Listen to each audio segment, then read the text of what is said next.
Famous words of Bruce Buffer. Ladies and gentlemen, we are live.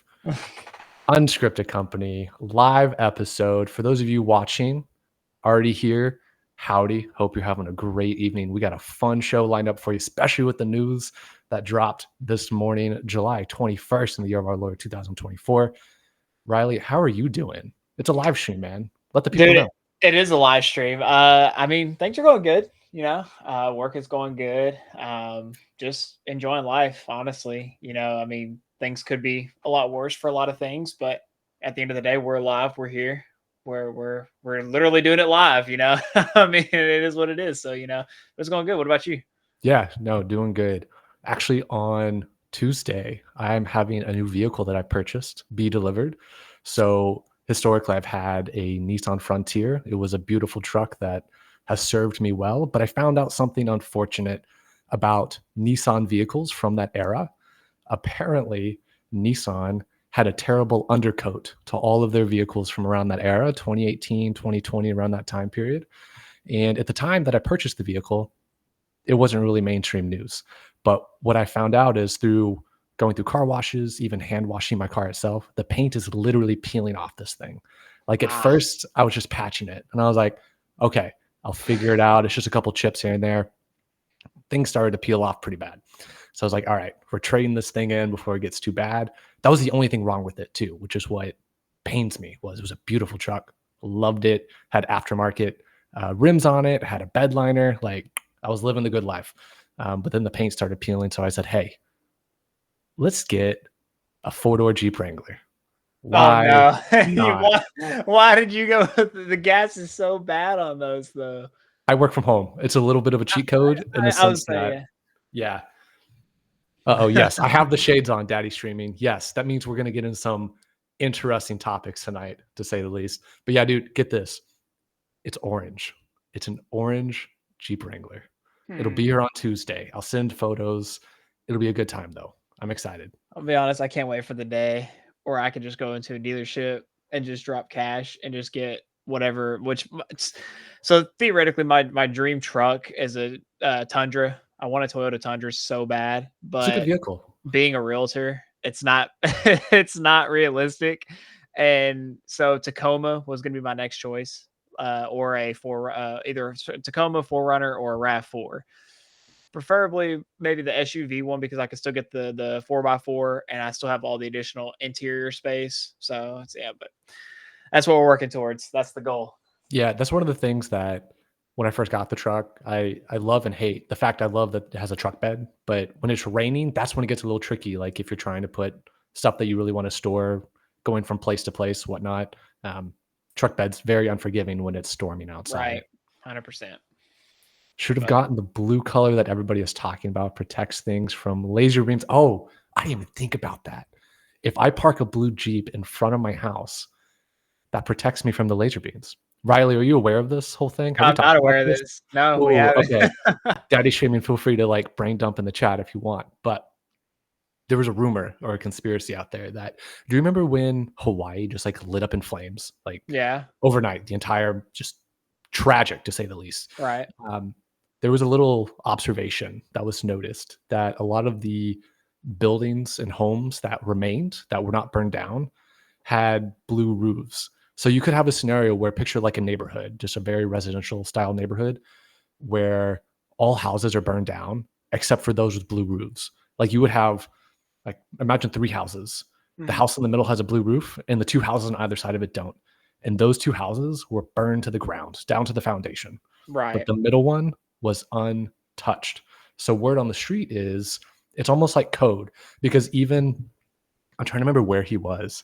Biden got caught on, I don't think it was a hot mic. It was like a journalist was filming him and caught some audio on there that even Biden made an offhanded joke about the blue roofs situation. So it's not just internet lore of yo, you got to have a blue roof. It's a lot of people have talked about it, but yet there's no answer per se as to what the reality of the situation is. So in order to help your insurance, get a blue roof. Got it. Well, we are planning on doing a barndominium. so it will be metal. So I don't know if they can do a blue colored roof, but we will probably have a black house. I don't know if that counts for anything, but we'll see. Riley, these are laser beams from space. You need to have a blue roof, or else your barndominium becomes liquid metal. You know what? Honestly, if it's the war going on, at the end of the day, like let's do it, let's get it done. But no, yeah, I don't know. That's interesting. That's very interesting. And the fact that Biden just straight up just made a nonchalant joke about it, and everyone just, because let's be honest, they have an answer for it. Again, they just don't want to tell us. They have those answers. Yeah, let me see actually in real time. Let me pull up the Blue Roof conspiracy. I'll pull up a mainstream news article just because, like, why not? It's just easier. It's on the front page. Let's see here if I can find just an image of like blue roofs not burning down. Remember when I told you I had a callback to a previous episode that we did? Yeah. Got me some Arizona sweet tea. Attaboy. That 99-cent drink of champions. Funny enough, it's actually 58 cents at Winco. So is it really? It's really 58 cents? 58 cents at Winco. What the heck is their profit margin on that then? Because I would have thought, because Winco's having to buy that at wholesale. Like, what's the wholesale price of this anyways? I'll be honest, I don't know. I wasn't asking questions. I saw it and I grabbed one. I was like, I want to try this out. Tried it out. Wasn't hugely impressed, but I was like, I'll give it another shot. I'll try. So I bought a normal one, and then I got the green tea one. Yeah. Yeah, see, I'd vote for the Arizona tea guy for president. He at least knows how to make his people happy. Definitely. Yes. He seems like a legit dude, to say the least. Like, he's very smart in business, but also very chilled and laid back, it seems. Yeah. Well, if, obviously, if we're ever looking for those endorsements and sponsors, Arizona sweet tea guy, here's to you. Yes. Definitely so. I feel like almost that needs to be like the drink of choice going forward. Like every Sunday night, we pull out the Arizona tea. Right, yeah. Yeah, you get to pick the flavor, but as long as it's Arizona tea, you got to support the cause. Right. Man, okay, so we've had some big news. Daddy Streaming, I'm sure that you have a take on this as well, so feel free to brain dump in the chat. But Riley, we were kind of talking about this just before. I'm going to share my screen just for those who are watching and maybe aren't even aware that this happened, because I imagine everyone knows this happened unless they're living under a rock. But Joseph Biden, President Joe Biden, is not running for re-election anymore. And he dropped this information, or at least his social media team dropped this information through X, the artist formerly known as Twitter. I'm not going to read the whole letter here, but the first part basically says, "My fellow Americans, over the past 3.5 years, we have made great progress as a nation. Today, America has the strongest economy in the world. We've made historic investments in rebuilding our nation, in lowering prescription drug costs for seniors, and in expanding affordable health care to a record number of Americans. We provided critically needed care to 1 million veterans exposed to toxic substances," which I know he's very proud of because of his whole situation with his son. We passed the first gun safety law in 30 years, apparently, appointed the first African-American woman to the Supreme Court, and passed the most significant climate legislation in the history of the world. Get that, the history of the world.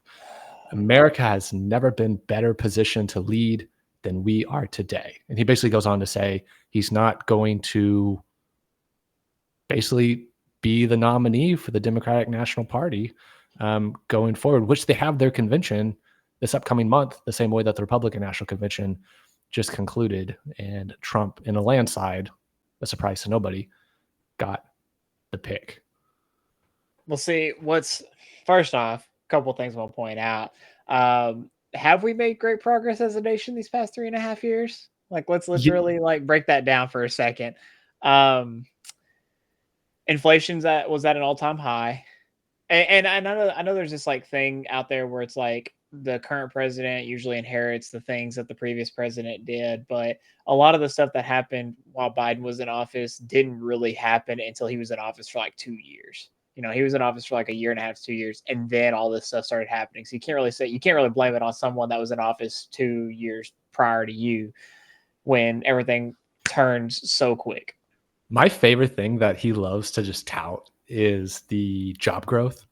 And it's one of those where it's like, pardon my French, no shit, Sherlock. It's like you adopted an economy that just went through whatever the heck that COVID situation was, and the entire economy tanked. Yep. You know, it really no fault to anybody. I mean, you could point fingers for sure, but like basically you had a 100% job growth at that point. And so Yeah. I've never understood why he likes to tout that, because I think most people can see through that nonsense. Right. Yeah, no, the thing is like you just look at some of the specific things that he mentioned there, and it's just like, yeah, don't get me wrong. I love supporting veterans 100%. Senior citizens, I mean, don't get me wrong. Yeah, they still need support here and there, but it's like, why not worry about your future? why, why not refer to the future of the Americans that are here now? You know, that still have a full life to live. And daddy streaming, yes, I guess he's very proud of that too. Um, all the hard work and blue collar folk out there. Well, do you remember Um, what he said in the lead up to 2020 was that, you know, if you ain't black, don't, like the whole thing where he was talking right, with Charlemagne. Was it right. Charlemagne? From the I think so. Breakfast Club, and he was like, you know, if you don't vote for me, you ain't black. Or he said something along those lines. I forget the exact Right. quote, but it was wasn't ideal.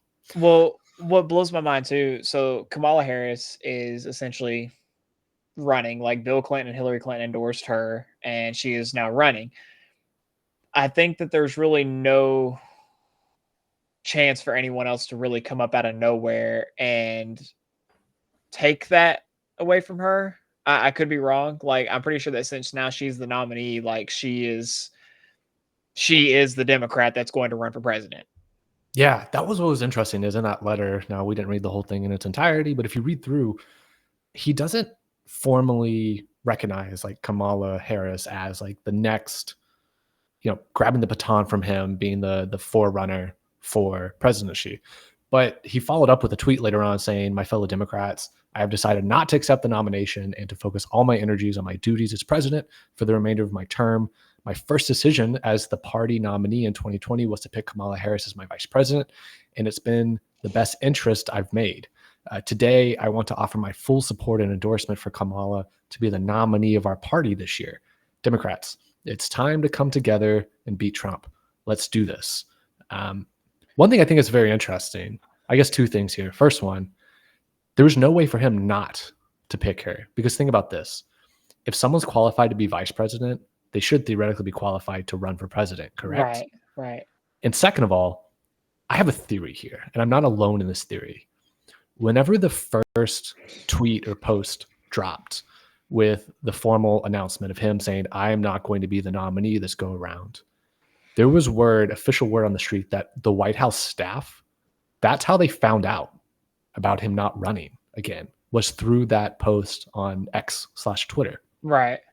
So it makes me wonder who's planning this, because I'm almost wondering, is this like a weird coup with the Democratic Party elite coming together and saying, we're going to force his hand not to go forward? So if you notice, this tweet is from Joe Biden.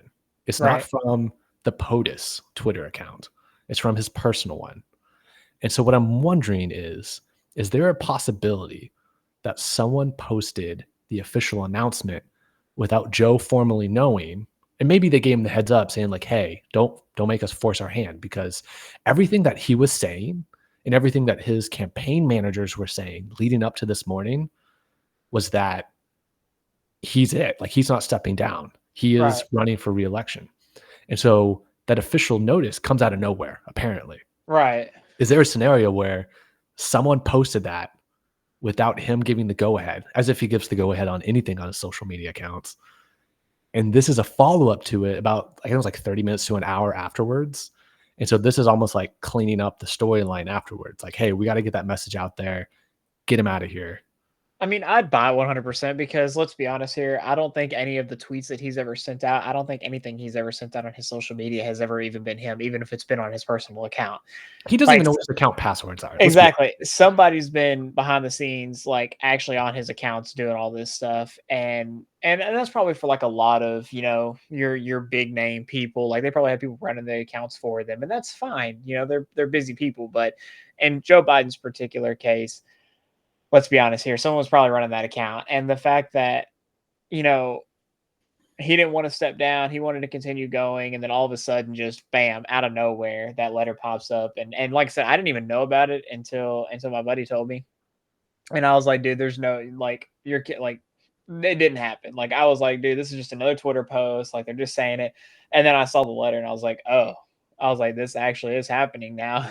So, One of my favorite things, we'll go through some memes here that popped up because of this, but one of my favorites is someone basically put a LinkedIn account for Joe Biden and he's hashtag open to work.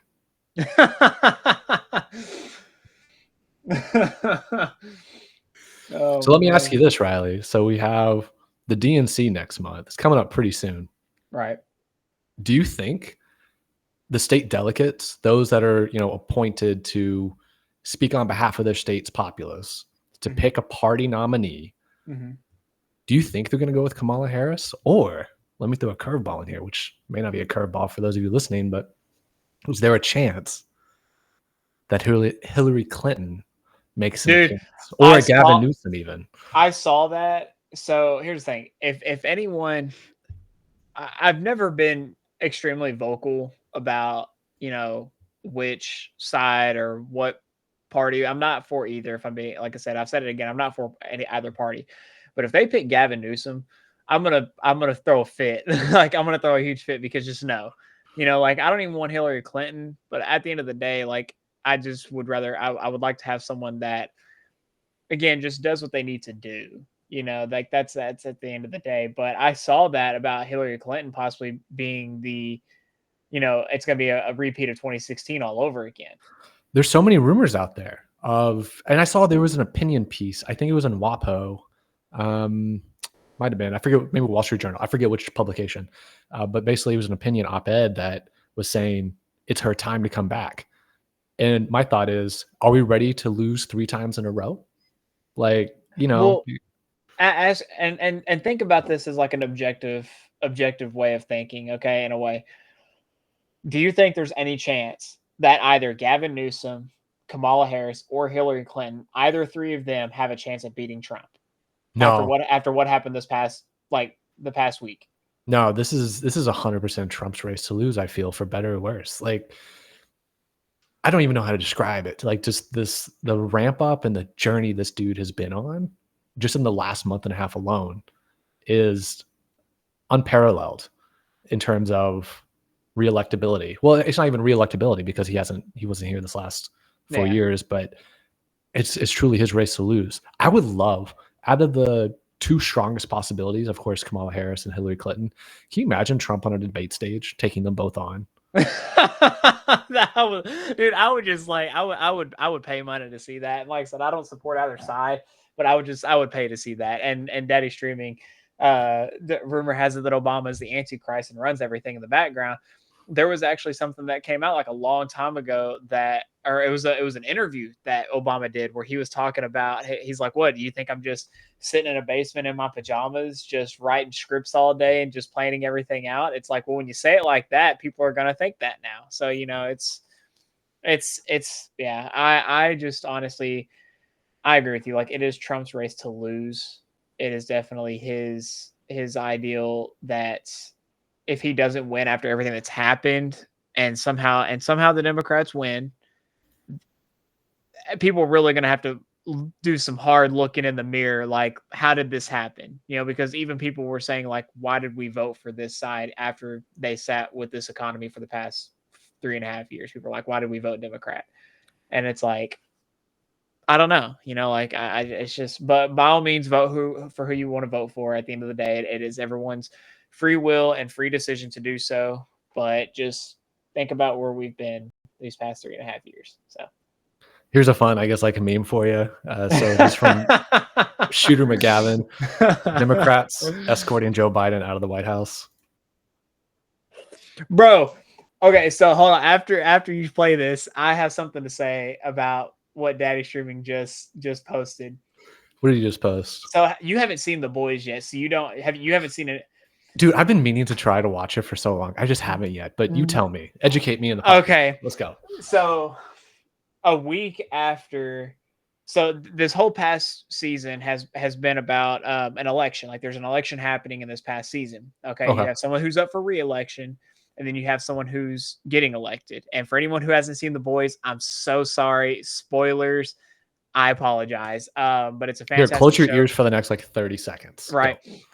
So the one of the presidential nominees, it actually comes to be that she's a superhero. Like she actually has a power and ability. Well, they were talking about assassinating the current president who's running again, and it doesn't happen. But in turn, the president who's the superhero actually ends up getting killed instead. Like it just the way that they were portraying stuff that was happening in this current season with how things are going and this current year, it could not have been more like literally like identical parallel instances happening. You know how they say Hollywood is like I know there's a better term for it than I'm thinking right now, but Hollywood predicts reality. It's predictive programming in a Dude, sense. I'm telling you. Did you ever watch House of Cards back in the day? I say back in the day. It was like, I don't know, what, 5, 6 years ago? I think so. I didn't watch it, but I know the show. Okay. House of Cards is very similar, where it was the lead up to like Trump's election, and you had situations with like Russia going on and president stepping down. And first of all, if you haven't watched House of Cards and you're even remotely interested in political regimes and just how this country works behind closed doors, highly recommend watching it. The last season, yeah, it's kind of crap just because Kevin Spacey had his whole controversial thing and he got written off the show. But it was very similar to what you're talking about with The Boys. It was fiction becomes reality in a sense, or that it's almost like they're predicting it before it even happens. Because think about when they filmed the show. They didn't film this last week. They filmed whatever you're watching with The Boys. They filmed that like what, probably half a year plus ago. Yeah, 100%. And it doesn't come out because like I think they wrapped up on before this season came out. They wrapped up on filming. I think it was like back in like March or April or something like that. And it's just and I've always had this. We've talked about this before where we talk about media implementing and just portraying things that are going to happen. I mean, go back to the Simpsons episode. I don't care who you are out there. The Simpsons have a way of knowing what's going on and what's happening. I don't understand how they do it. I'm convinced that the writers are time travelers. We're going to leave it at that. But to me, it's like me and Dana were watching it and I was like, what the heck? I was like, because there were some things that were specifically happening. I was like, this is exactly like it is right now.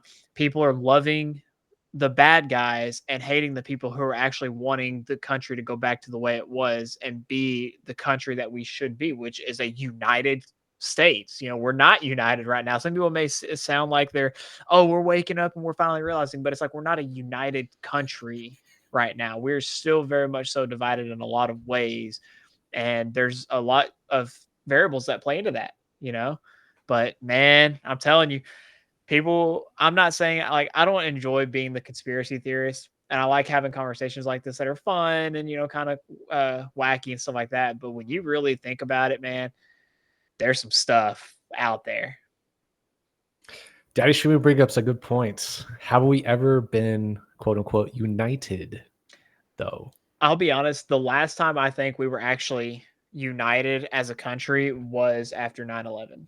It's a good point. I think probably the month after. I think the month of not like that whole month of September, I think was like the last time we were like, yeah, like let's go do this. Let's get them and stuff like that. But not realizing that it was again for anyone who might have lost family during that time, but it very much so might have been an inside job. Just saying. I'll go on record personally, myself. Inside job, no questions. Because like just when you look at how everything happened and unfolded, plane crashes up here, but explosions happen down here. It's like, I don't know. There was a lot of stuff that was probably covered up, but it is what it is. But that was probably the last time I think that we were probably united. I mean, other than that, I think it was like was it 2005 when the Pentagon was attacked? When the Pentagon was attacked? Yeah, or like the Pentagon had some kind of explosion at it. Was that during the same instance in 2001 or was it 2005? Apparently a plane flew into the Pentagon. Yeah. But if you look at the videotape or the security camera footage that got released, There's like three frames they released, and you don't really see a plane in there. But then if you look at the wreckage, where's the plane in the wreckage? It almost looks like there was a bomb inside the building that exploded outwards through the building. I don't know. If you look at like a Boeing 747 flying into a building like that, there would be some wreckage from the plane. Where's the black box? I don't know. There's so many unanswered questions. I sound crazy saying this out loud, but I don't know. I think there's some truth to it. Either way, One thing- we'll probably find out this November. Yeah, and if you look into it, look into Tower 5. What the heck happened to Tower 5 that day? World Trade Center Tower number 5. It was a building that just imploded on itself that same day, but a plane didn't fly into it. There's a lot of unanswered questions from that day because a lot of things went down that, in addition to the two towers, basically. Right. Yeah. The one thing I want to leave everybody off with on this lovely discussion we've had about the presidential election cycle, I think this is like one of the highlights of all time in politics. I don't know. It got me amped up. I don't know. Oh, yeah. Because why not? Let's all just take a moment. It's 1 minute and 11 seconds and just All right, soak brother. this in, brother.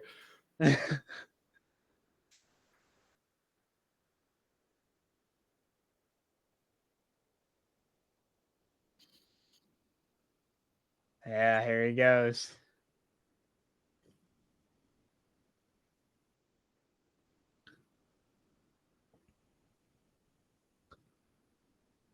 And for those of you who don't know what he said, he's talking about Trumpomania is what he's talking about right here. Look at him. He's just having a good old time.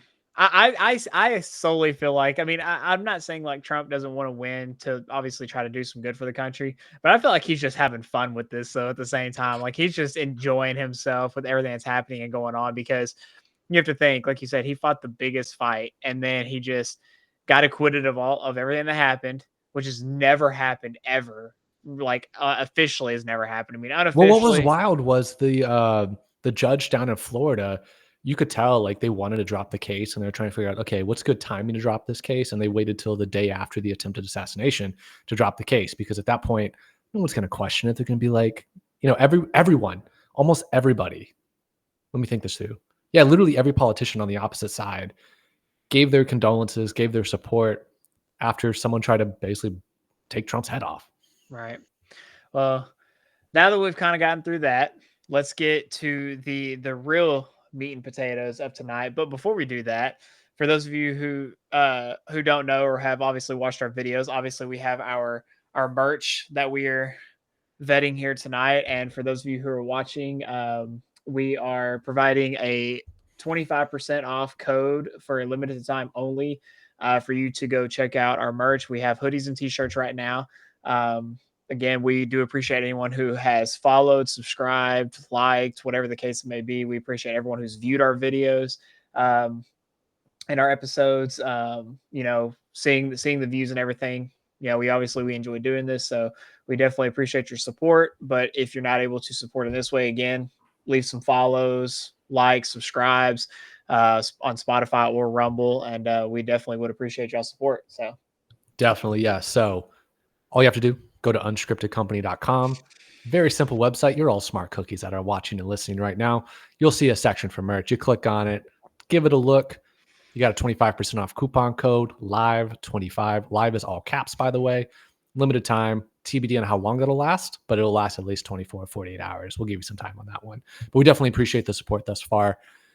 But yeah, let's get into the meat and potatoes. Before we do so, Riley, is there anything else you want to bring up? Because if not, I will definitely dive right into the meat and potatoes. Honestly, I'm good. I've been waiting on this because I didn't look at anything that you said, but I knew we kind of briefly touched on this last week where you were like, we could talk about this. And I was like, let's talk about it because it's been a long time coming. So let's get into it. Good. Love this. Okay. So I'm going to ask you a question here before we dive into this. And this applies to those of you in the chat as well. Riley, you may know where this theoretically is because I've brought it up a couple times when we talked about different theories and things out there. But where do you think this image, this photograph was taken from? Don't answer that quite yet. I'm going to show you two more photographs here. But if you're in the chat right now, let me know. Where do you think this photograph was taken? I'll show you another one here. I'll give you some clues. There's some Are you flags asking flying. me or are you asking them? Because like I think if I remember right, I think I remember where this photo comes from. Yeah, you might remember. There's some clues. I mean, there's some American flags in there, but like, look at these buildings. Wakanda, Daddy Streaming says ancient Rome or something. Actually, yes, the answer is Wakanda. No, I'm just kidding. It's Riley. Do you know the answer? Let me show one more photo over here. I Look at want these to. buildings. Look at how immaculate, extraordinary. I feel like I'm doing Trump hand symbols at this point, but The two places that I thought that if I remember right was either Boston or Chicago. Chicago, good sir. And I'm realizing our images or like our webcams are covering the text I have down here. But for those of you watching, it basically says this is from Chicago, Illinois in the 1890s. So this is from what was called the World's Columbian Exposition, also known as the Chicago World's Fair. It was a World's Fair that was held in Chicago between the dates of May 5th and October 31st, 1893. Now, the reason it was in Chicago and the reason it was celebrated was it was actually to celebrate the 400th anniversary of Christopher Columbus's arrival in the New World. And let me go back to these images again. Chicago, Illinois. Look at this. Look at these structures. Look at these Romanesque columns and buildings. Something to behold, right? This is kind of wild when you look at this, first of all. Mm. So, Columbian Exposition. The exposition here covered 690 acres, featuring around 200 new buildings that were built for this. They were all predominantly neoclassical architecture. You also had canals and lagoons that were built for this. And people and cultures were featured from across 46 plus different countries. More than 27 million people attended the exposition during its 6-month run. Think about this. 27 million people from across 46 different countries attended an event over 6 months in the 1890s. So, and I think we've kind of talked about this before, but have you seen, and I know you're going to get into it, obviously, here in a Yeah. bit, but have you seen the movie Tomorrowland? I haven't. I know you Okay. brought it up, I think, Yeah. before, but So watch the movie and check it out. For those of you who are watching it, it kind of reminds me of this because obviously we're going to get into it here in a bit. But where did all these structures go? Where did all these buildings go? Obviously, with this being a World Fair exposition, obviously you had people that had great minds, great inventions. People would go there and showcase their inventions, showcase what they've developed. What happened to all that? Is any of that stuff currently existing now? Or is it all down in Antarctica under the ice, ran by all the different countries and governments? some is, most is not.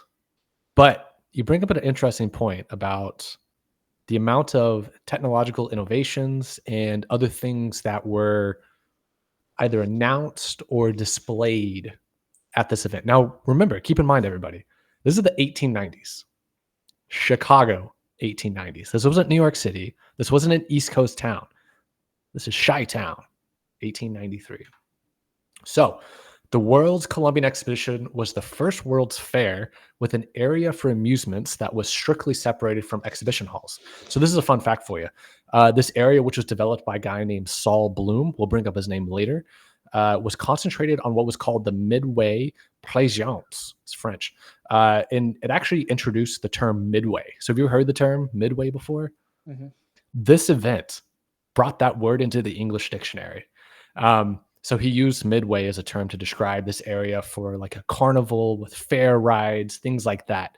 And if you can see, I know our images are kind of cutting off the bottom text here, but the image on the left here, this is a photograph looking east down the Midway from the Ferris wheel. Now, what's interesting about this was the world's first Ferris wheel, was also at this event that day. So Midway included a whole host of different carnival rides. Among them was the original Ferris wheel.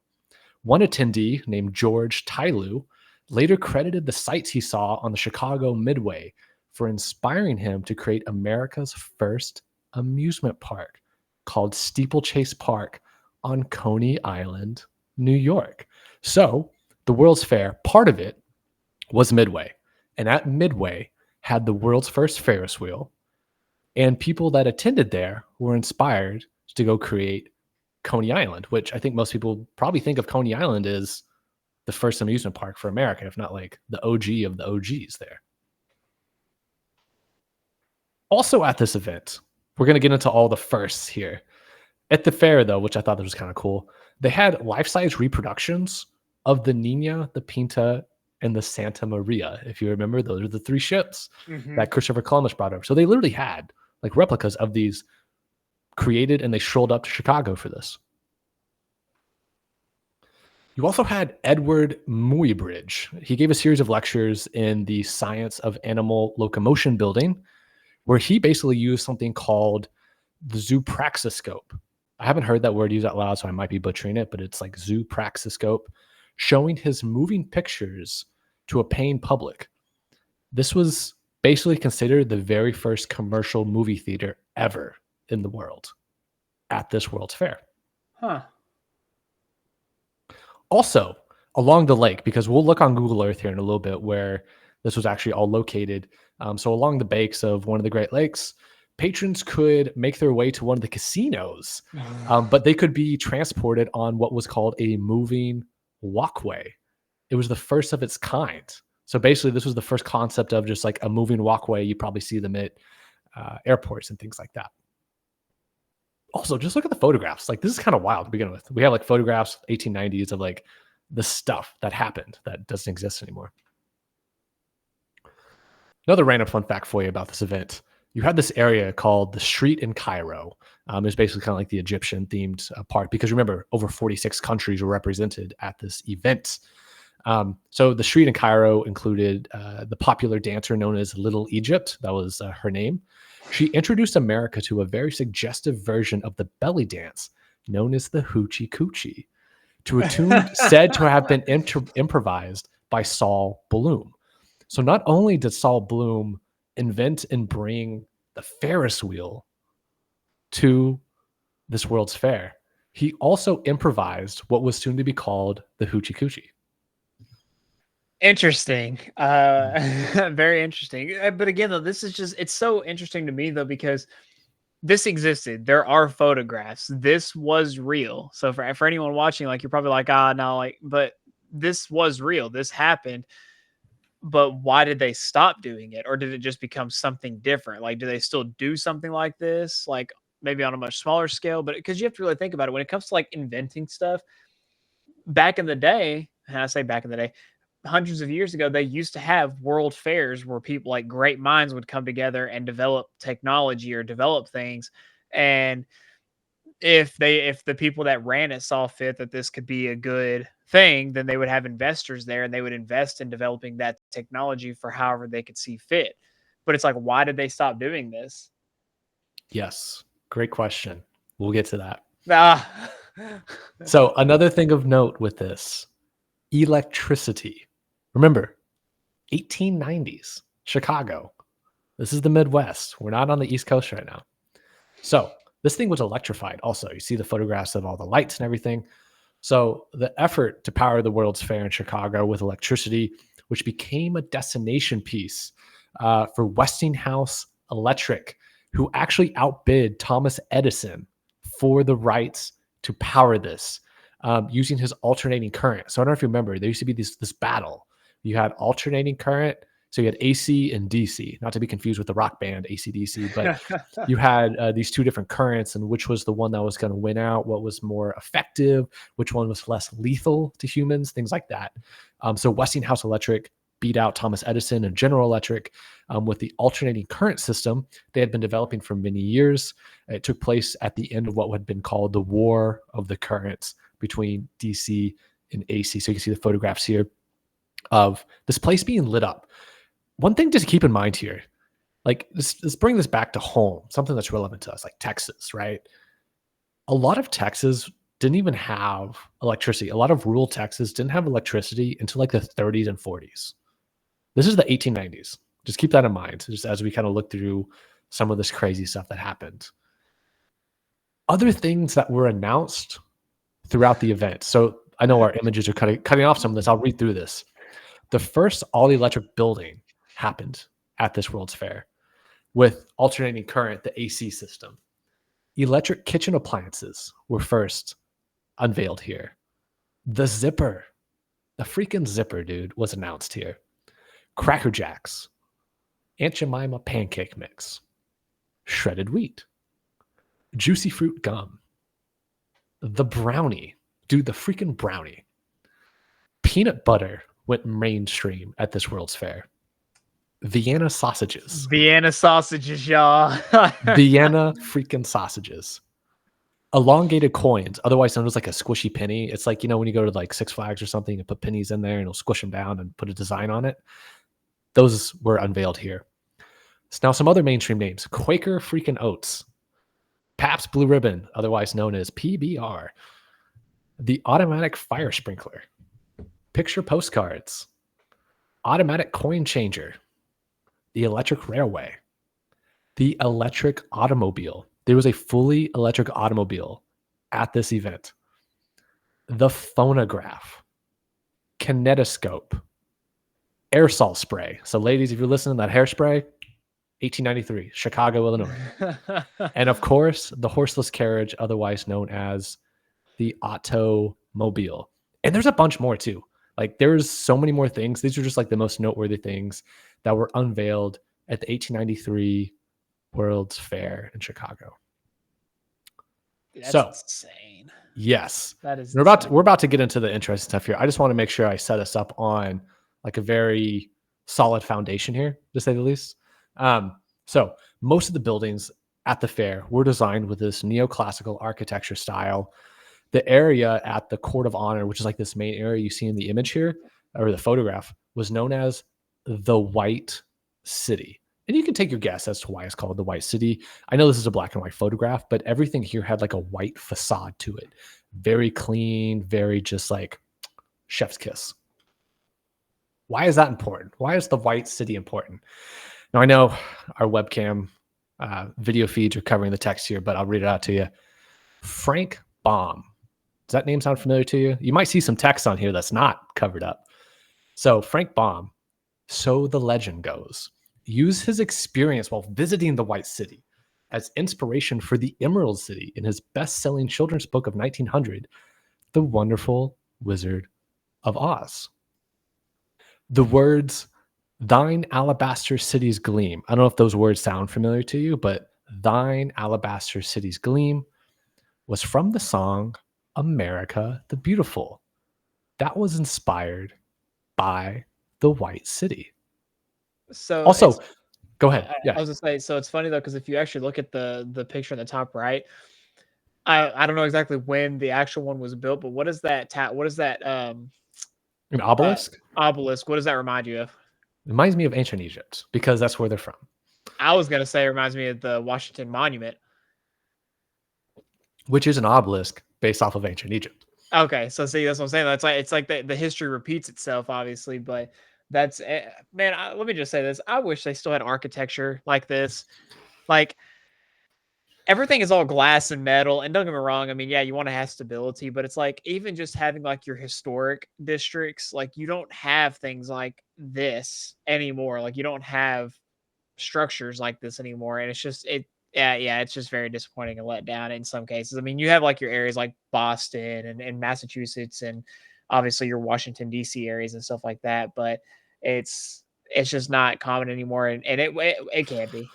Yeah, talking about daddy streaming in the chat, a lot of phallic architecture. You're not wrong there. A lot of weird ancient architecture has phallic things in there, to say the least, but hey, I'm sure there's some ancient wisdom in there somewhere, some ancient geography or somewhere, ancient geometry, to say the least. The other thing is like, look at the image on the bottom right. Like this thing's kind of just, this is only like a part of the overall like fairgrounds. It's a different viewpoint of like the top right with the obelisk, but that just looks dope. And going back to what you mentioned, like we don't build stuff like this anymore. I think modernity has ruined a lot of style and class in our architecture. Like, I know you said there was like stability in glass and steel, and like, yeah, steel, it has its, stability, I guess, but nothing beats a good stone building, whether that be brick or Right. limestone or marble. It's just, we don't see that anymore. And it's very, very sad and depressing that we don't have that anymore. Yeah. Very sad. Here's another fun fact for you about this. You see that building there on the, well, I guess it's all the images, but the left, you can see the outside of it. On the right, you see the inside of it. So at this World's Fair, that is the Manufacturers and Liberal Arts Building designed by George B. Post. Now, why is this important? If this building were still standing today, which it doesn't, we'll get into why it doesn't, but if it were still standing today, it would rank the third in volume and eighth in footprint on the list of largest buildings in the world. It exhibited works related to literature, science, art, and music, which gives it the name for the Liberal Arts Building. But this would be the third largest building in volume in the world if it still stood today. Like, look at the image on the right there with the amount of people you see. Cowboy Stadium would be tiny.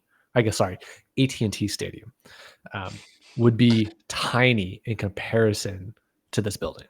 You could fit that building in this building, which is crazy to think about. 1893. That's just like, why does that not exist anymore? Like, can you imagine going to a professional football game in a stadium like that? Yeah. Like, the thing is, the football stadium would look tiny. right? The actual football field itself would be very tiny. Jerry Jones, what are you doing, bud? All glass, all steel. What are you doing? Step it up, dude. Step it up. You gotta bump those numbers up, champ. But unfortunately, this fairy tale has some tragic endings to it.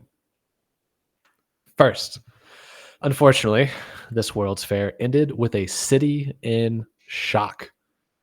A very popular mayor at the time for the city of Chicago, Carter Harrison Sr., unfortunately was assassinated by a gentleman named Patrick Eugene Prendergast 2 days before the fair's closing. So, unfortunately, but presumptively, the closing ceremonies for the fair were canceled in favor of a public memorial service. So you can see the mayor there on the left, crowd in the center on the right. It basically has the mugshot of the dude that offed him. Also, most importantly, there was a fire. So it was known as the greatest refrigerator on earth fire tragedy. So what the heck is this? So the greatest refrigerator on earth was a massive Romanesque structure designed by architect Franklin P. Burnham, showcased artificial freezing, and featured an ice skating rink. So basically, this was like, of its day, this was the refrigerator, a very like modern idea that we take for granted. Can you imagine a world before ice on demand? You had to go to a freaking ice house and just hope they had ice supply. But they had an ice house here.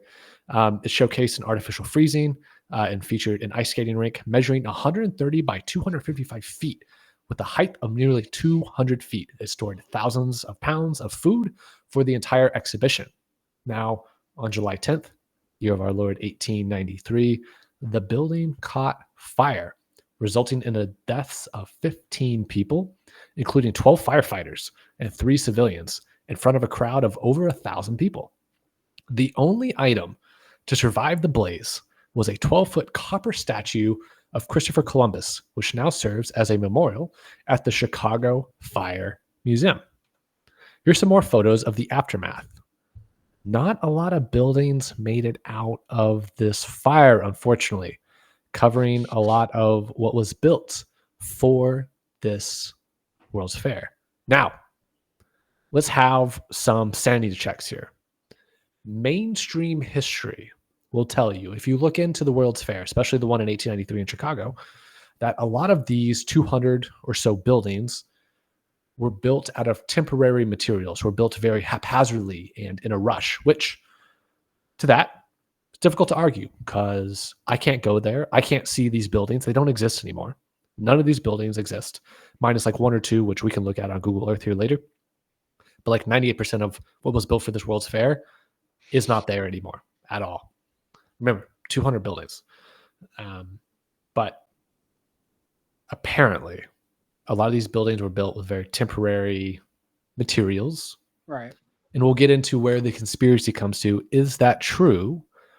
Or were they demolished and burnt down to hide a civilization that existed before we populated these great United States of America. Here's some more photographs and more of like a postcard really in the bottom right. Top left, that's a reconstruction of a woolly mammoth and a giant octopus. Top right, that's a Viking ship, an actual Viking ship. Bottom left, it's like a German castle thing. I know it's kind of cut off here. It looks like Disney World basically. And and then the bottom right, it's like a grand entrance. Kind of looks dope. Unfortunately, it's not a real photograph. That is a postcard, but it looks dope nonetheless. As a reminder, here's some fun stats. So location, Chicago, Illinois. If you're listening or watching, this is where Jackson Park is in Chicago. We'll look it up here on Google Earth. I'm about to drop some more knowledge on Riley here in a second, but we can look at Jackson Park here and what currently stands, what doesn't exist anymore. So with the World's Fair, different cities, countries, states, etc., they all put a bid in, similar to how like they choose where the Olympics are to be housed. And there's a whole like selection process, kind of like The Bachelor. They give out roses and some stuff like that. But Chicago, Illinois received the nod that they were going to get this World's Fair in 1890. So they built all this in 3 years, apparently, because the fair opened May 1st, 1893. So just let that sink in for a second. They didn't know they were going to be hosting this until 1890. The fair opened 1893, and it had 200 plus buildings and served 27 million plus people, all within a single year, on a grounds that was 690 acres in size, with over 46 plus countries represented it. What I mean by that is there are people from those countries that came to visit. But wait, There's more. there's more. I'm about to sell y'all some slap chops. It's going to be great. This is the Louisiana Purchase Exposition of 1904. So Chicago's not alone in this. This is San Francisco, 1904. Oh, How populated do you think San Francisco and or California was in 1904 to warrant buildings of this grand magnitude? I'm going to say Think they about moved that. from Chicago to San Francisco. They moved around. They weren't stationary. They knew what was up. They had to keep themselves hidden, so they had to go from one area to another. Potentially.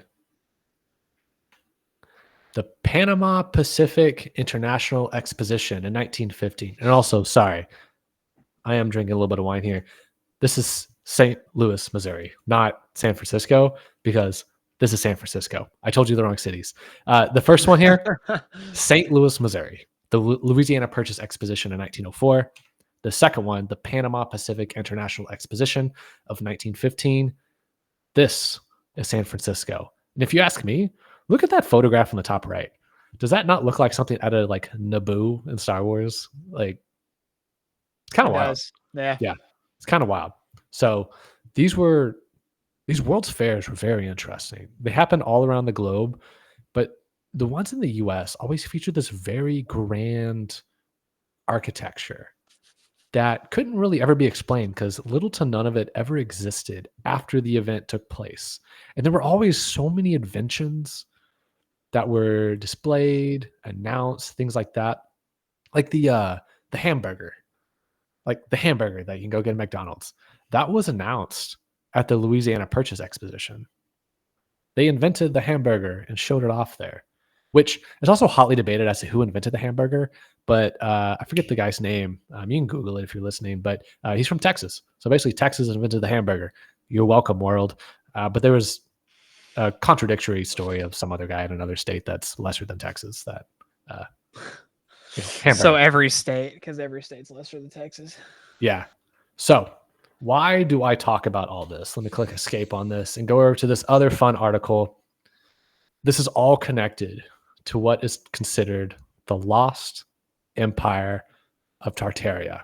Now, for the record, I'm not saying I believe everything I'm about to say, but it is a fun theory to consider because honestly, if you look into just the Columbian World Exposition in and of itself, the Chicago World's Fair, whatever you want to call it, There's so many weird anomalies that happen there in terms of just technology evolution, building structure, how quickly all of this was built out, that none of it exists today. You have to ask, like, what the heck happened here? Like, did this stuff exist before? Was it really built within 3 years? Before I dig into this, I'm just curious, Ryan, do you have any thoughts at all? It's okay if you don't, but like, what are you thinking at So, this point? well, I'm actually kind of looking. I was kind of just basically just reading through quickly just to kind of get like an idea of this. So Yeah, on that map up there, so is that Asia or is that part of that Russia? that's Asia. So which would encompass Russia, China, Mongolia, Okay. Kazakhstan. Yeah. Okay. Gotcha. Yeah, because my thinking is like obviously like this potential, empire, like because you have to think about it, we were never taught about any of this in history. Yeah. Like, I don't know how many of you out there remember like your history lessons or anything like that, like your world history, but we were never taught anything about this, so this is all definitely new territory. But it's interesting though as to how, you know, this because this existed and now it just doesn't exist anymore. So Jackson Park, Chicago. You can see big city Chicago over there in the distance. These are the fairgrounds of what they look like today. So here's the lagoons, here's all that fun stuff. Unfortunately, that statue, let me go back over here. If I remember correctly, this is called the Statue of the Republic. Mhm. Yeah, Statue of the Republic. Unfortunately, there was a fire outside of the actual fair at some point, and so that statue was unfortunately torn down, doesn't exist anymore. But they created a replica out of bronze that is here. This is not the original location of it, but these are the original fairgrounds of everything that happened during that fair. You can see over here the Museum of Science and Industry of Chicago over here. This is actually one of the original buildings that survives, but everything else is gone. Everything else. That's insane though. It's just all gone from history. Yeah, Like all you have is just the photos, and obviously none of us are old enough to have lived that. So unless we're time travelers, which who knows, we might be because I mean here we are, Unscripted Company predicting the future. maybe. Maybe. Maybe. Who knows? So, one fun theory I like to throw out there, the lost empire of Tartaria, or some people call it Tartary. This was actually, it's interesting. It's not that old of a conspiracy theory. I'm premise is truly like a conspiracy theory. It's out there. There's some maps out there that show Russia, China, that area is Grand Tartar. One other thing that kind of ties into this is the Great Wall of China. There's a theory. If you look at the Great Wall of China, which side the guard post sat on, it's outside of China. Or sorry, it's inside of China. So it's like the fence was trying to keep things inside of China rather than keep things from the outside out. Anyways, that's a whole nother rabbit hole to go down. Makes you wonder. But the lost empire of Tartaria here. So it's a theory that a grand empire once spanned Eurasia and perhaps even North America. So I'm gonna read through this. Riley, you feel free to interrupt me at any point if you got any questions, thoughts, etc. We'll be watching the chat as all. Riley, I'm gonna put you in charge of that. So the lost empire of Tartaria is the most delightful conspiracy theory. It states that a technological advanced civilization spanned Eurasia and perhaps parts of North America until as recently as a century ago, when it was erased from history. Now, what's left of Tartaria are ornate and seemingly out of place structures from opulent churches in Russia to the Shanghai Bund. The theory stems from disappointment in modern architecture. We once had fabulous Art Deco skyscrapers, Beaux Arts train stations, and Second Empire post offices. Now everything is glass and concrete box. So, what happened? The theory is that Americans and Europeans didn't build those monuments. They're the legacy of the Tartarian Empire that emanated out of Northeast Asia. Now, are we supposed to believe that 18th century map makers drew a vast Tartaria in that region out of ignorance, which is up here in the top right? You can see this map we talked about. Or was Tartaria real? And it was the most powerful empire of its time. The Great Wall of China was built not by the Chinese to keep the barbarians out, but by the Tartarians to keep the Chinese out. opinions are divided about the empire's demise. Some believe a biblical-sized mud flood, which we'll look at here in a second, decimated Tartaria, which also explains why so many old buildings have what we now call semi-basements. Adherents of this theory suspect monuments like St. Basil's Cathedral in Moscow's Red Square continue tens of thousands of even hundreds of meters underground. So these are, of course, 100% computer-generated images, but it's conveying the idea of you see the building above ground, but there was a great mud flood, which we'll get into some of the logistics here. But then below ground, what really lies there?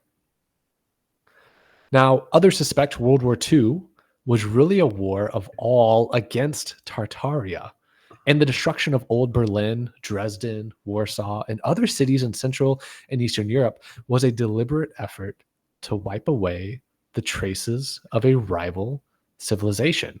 Because remember, before World War II happened, we had a lot of architecture in Germany, Poland that existed that was wiped out due to mass bombing. So Berlin, 1920. Look at this architecture.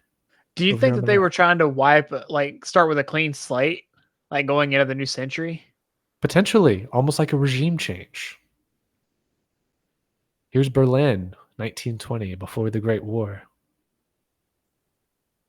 Dresden in the 1930s. All this is gone. They paved paradise to put up a parking lot. Here's a street in Warsaw, Poland in 1939. So, whatever the catalyst was, after this quote-unquote Great Reset, history was rewritten by the victors, and the surviving Tartarian buildings were recast as the creations of contemporary architects. What had been Tartaria's moving capital was implausibly reimagined as world's fairs. How else to explain that every few years during the late 19th century and early 20th centuries, palatial complexes emerged all over the Northern Hemisphere for entertainment, and then they would be demolished after the event was over. That makes no sense. Now, we've looked at some of these images before, but here's some of the pavilions of the nations during the 1889 Exposition Universelle in Paris, France, courtesy of the Library of Congress. The Fountain Coutin in the central dome of the 1889 Exposition Universelle, also in Paris, France. Here's our good old friend, the World Columbian Exposition in Chicago. But you get the point. You kind of look at some of these images and you're like, man, that architecture, something else, man. Here's the Panama-Pacific International Exposition at night, San Francisco. See, that's the thing though. It's like a lot of these buildings still do any of these still, because you have to think this was 1915 to 1929. In between 1915 and 1929 is when we had World War One, and then going into World War II in the 1930s to the 40s. So it's like, remember what the big difference was between the wars? One had mass-produced planes for bombing. Yeah, The other one didn't. that's true. Yeah, you can carpet bomb something a lot easier in the 40s than you could in the aughts, in the teens, unfortunately. So, article goes on. The fairgrounds were not the only beautiful buildings razed to the ground. Do you remember the original Penn Station? Have you ever read into this? This is one of my other favorite things of like, we're stupid as a civilization for doing this. So, the original Penn Station in New York City, New York, bulldozed in the 1960s, technically between 63 and 68, to make way for Madison Square Garden, and the most infamous American example of this happening. But it is hardly the only one. The Waldorf Astoria, the grandest hotel in the world, was sold and torn down in 1929. JFK actually spoke at this hotel because New York high society had moved north toward the Upper East Side. The City Hall Post Office and the Courthouse of New York, built on Broadway in the Second Empire style between 1869 and 1880, was demolished in the year 1939 to expand City Hall Park. The Chicago Federal Building boasted a dome larger than the United States Capitol. It was razed in 1965 and replaced by Ludwig Mies van der Rohe, some other, I can't pronounce this dude's last name, let's be real, to create the federal building. So here's the Waldorf Astoria. This sucker was torn down. City Hall Post Office, 1898, torn down. Chicago Federal Building. First of all, look at this. Look at this building. This is in 1961. But this Sounds like something I'd build in Minecraft. Yeah. This thing was torn. This thing was torn down though. Like, I don't understand why. Like, dude, I just don't get it, man. Like, you have great architecture like this, and instead of building something new, you could repurpose this for whatever you need to use it for. You know? Yeah. It's weird. Like, going back to your comment about like glass and steel. That's all we see. Like, I get it. You see it from like a Dallas Fort Worth perspective. I see it in Austin because the vast majority of downtown Austin that has height to it, at least, was built in the last 10, 15 years. It's all glass. It's all glass and steel. That's all it is. There's no character to it. So, heartbreaking. So, built in stages between 1897 and 1908, the headquarters of the Singer Manufacturing Company, now Singer Corporation, in New York, was the tallest skyscraper of its time. Now, incorporating Beaux Arts and Second Empire elements, it was widely considered a Manhattan landmark. Yet, it would not receive official landmark status from the New York City Landmarks Preservation Commission, created amid the outcry over Penn Station's destruction to prevent its demolition in 1967. The site now hosts One Liberty Plaza, a black glass and steel box. So here's an image, or really more of like a postcard type image of the building. Also, going back to what Daddy Streaming said, very phallic in nature. Yeah. Now here's a fun one to look at. The Saltaire. It was a resort on the Great Salt Lake of Utah that burned down in a fire in 1925. The former National Surgical Institute of Indianapolis, Indiana, became the Imperial Hotel around the turn of the century. It actually turn of last century, so 1890s into the 1910s.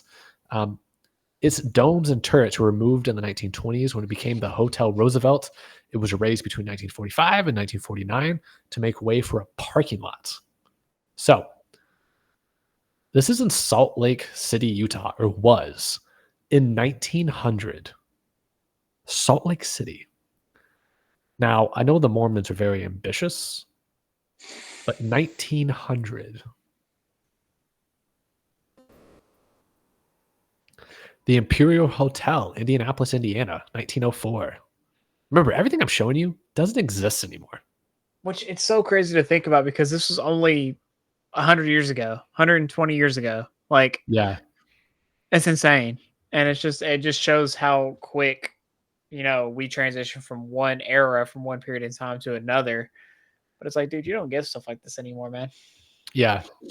Now, I could go on reading literally every word of this article, but there's more, just countless examples of just across the world. So like this, the old post office in Pittsburgh, Pennsylvania doesn't exist anymore. Melbourne, Australia. The Federal Coffee Palace doesn't exist anymore.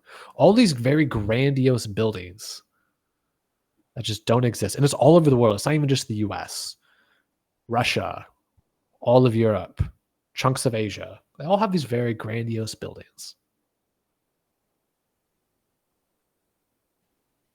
All of these churches, these grand cathedrals, all tore down in the 30s, 40s. Barely any of these buildings lasted through the 60s. Yeah, see, I was looking at some of the ones that are down lower.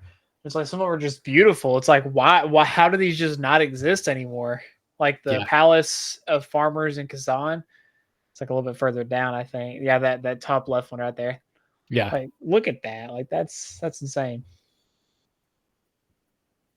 Tampa Bay, Florida. Tampa.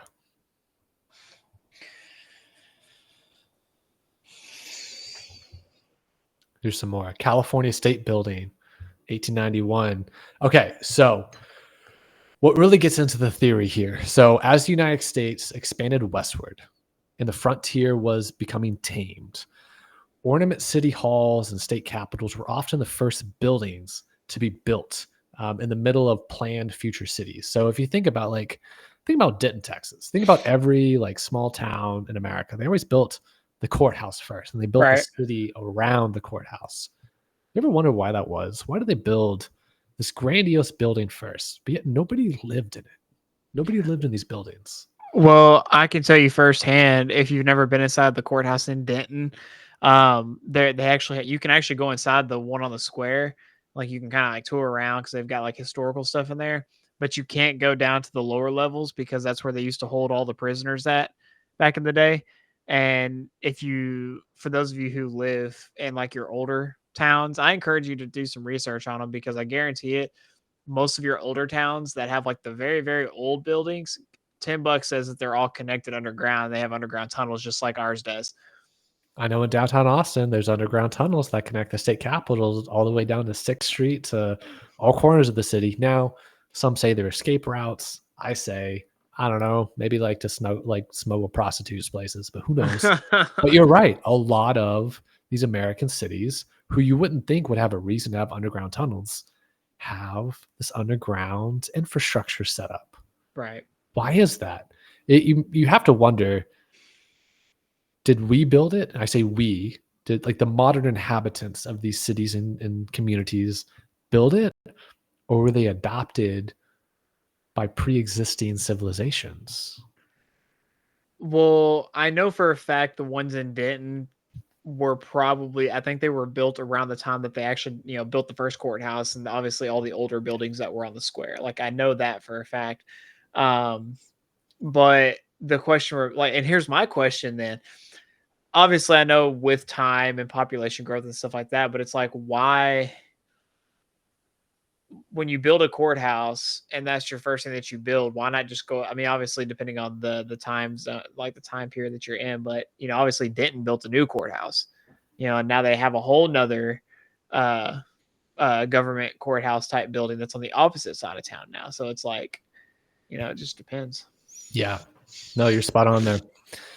One other part that goes into this theory, which you probably remember me reading off in that article, was this great mud flood. Mm-hmm. Also, Dana, you bring up a good point. Prohibition era. You would be correct in some aspects. Absolutely prohibition. But let me drop this little nugget for all of us to stew on, myself included. Let's use Austin as an example. Prohibition, early 20th century. Austin, Texas was a sleepy little nowhere town with little to no one living here. The only reason Austin existed was to be a state capital. Nobody wanted to live here at all. No, I'm serious. If you go back and read the history of when Austin was selected, at the time it was called Waterloo, but at the time that the state capital was selected for Texas, it was between like a small handful. It was between like Tyler, Texas, Waco, Austin, and Houston. And there might have been one or two others. I think Brenna might have been in there as well. But Austin was selected because of the central location for all of the delegates from across the state to come in when it came time for the state legislature, which takes place every 2 years. And people, good God-fearing Texans, did not want people to live there. You can go back and read the firsthand accounts where they say, if you, like the people that walk around, we have a lot of limestone buildings in Austin because we have limestone quarries around town. Mm-hmm. And they say, if you stare at limestone for long enough, it's like bad for your morals. Like it leads you into temptation and sin. And so that was like the idea back then, was no one wanted to live in Austin. Austin was the temporary paradise. It was the pay to play city, which is still kind of true to this day. It's a very much pay to play city. But I don't know. So the mud flood idea. So this whole theory kind of goes back to an idea that there was a great mud flood that buried a lot of the old world civilization, otherwise known as Tartaria or Tartary. And there's countless examples on basically every continent, minus Antarctica, because who knows what the heck's going on down there. Probably some demonic activity. But we have these examples of these buildings that are kind of like halfway buried into the ground. And for those of you listening, my brain instantly goes to like, duh, we see this in Galveston, and that happened because they raised the city up 13 feet or whatever after the great, hurricane in 1900. And I hear you on that. But there's other examples of this out there without solid proof as to like, why is this? So I got a collection of images here from throughout the world of buildings that are like halfway buried in the ground. That kind of goes back to that theory of like, what is really below deck that they're not really talking about. So you can see how the windows here. Now, of course, basements, of course, do exist, but there's countless examples of these buildings across the world that look as though they were buried at one point. And a lot of people think Washington, D.C. is in a very similar manner to where there's a lot underground that they're not really telling us about. Oh, 100%. I'm going to say that right now. Every single building that's a major building or monument in Washington is somehow, some way connected underground. You're not going to tell me any other way. They've got to have stuff like that up there because, for one, you have obviously your most powerful people in this country up there, so it's like that would make sense. And so I don't know, like, you're not going to convince me otherwise. But I've actually been curious about this too, because like Denton has buildings like this, on the square and near the square that look like they were built underground at one point, and then obviously they raise everything up above that. So it's like, it begs the question, was there civilizations under us prior, and then they just built on top of that and called it something different? It really makes you wonder, like, look at this image here. It's the mole people. Look at how deep underground this thing goes. And you see the pillars, the support pillars. Now, we have examples of this that happen throughout history, like Paris, France. We know Paris, France has been built on top of, I think, like 3 or 4 separate times. Like, that's where they have catacombs. That's why the dead are buried where they are. I think Napoleon even wanted to like re-envision the city, and he completely like demolished and rebuilt on top of an existing city. So it's not abnormal to say that this happens throughout history. But it's just odd when you see it across the globe. And you see it a lot too when they do these like construction projects, because they start to find stuff below the building. Like, you can see where ground level used to be and everything below it. You can see here where they're digging. They're still building underneath here. And there's windows. Like, if it was a basement, there wouldn't be windows.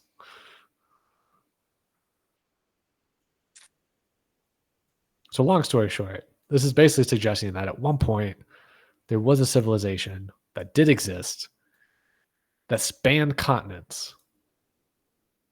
And then there was what they call the Great Mud Flood, which is very interesting. So one theory that I like to think about that kind of ties into this is, and we've talked about this before, if you go back to like the Younger Dryas impact theory.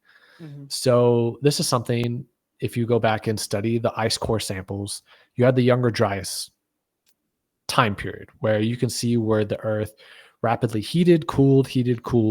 We don't know why, technically, like factually, we don't know what for sure happened there, but we do know that the Earth rapidly heated and cooled within a couple hundred years, if not 1,000 years, which is very quick in the grand scheme of the Earth's history.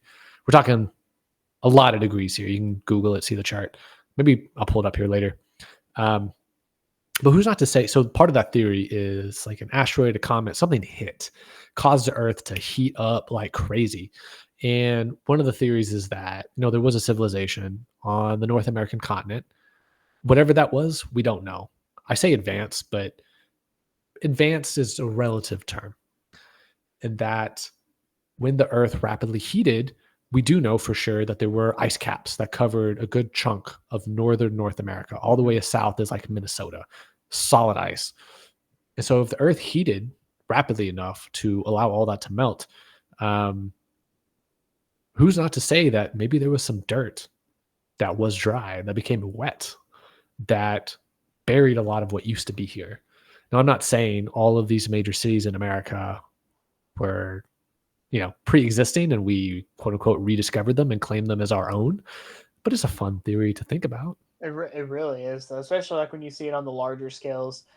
We've been seeing, because again, it goes back to like the photos from like all those expositions and all these buildings, all these like impressive architectural structures and how, you know, they existed at one point, they no longer exist, but now something exists on top of it, you know, and you're you might focus on tearing down like the larger portions of the buildings, but like all the base foundation stuff, you're not going to tear all that down. So if there was anything under that building, it probably is originally still there. Yeah. If we look at a map of the Younger Dryas impact field based on the hypothesis of where things were struck, it's basically our entire continent and the vast majority, if not all, of Europe. So it's not crazy to think that if there were things there beforehand, potentially it was buried and forgotten in history.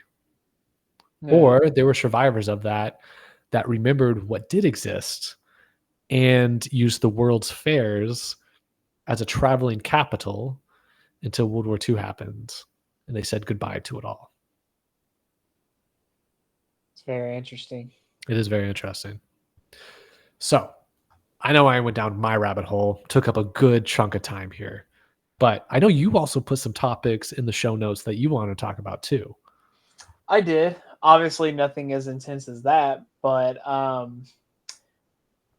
I mean, we can continue on obviously with that. I know obviously we brought up there's obviously a topic that a lot of people have been wanting us to touch base on again, just judging by the consensus that we got from the episode. But for those of you who watched our Antarctica episode, we definitely touched on a lot of stuff on that, and definitely more to be touched on as a whole.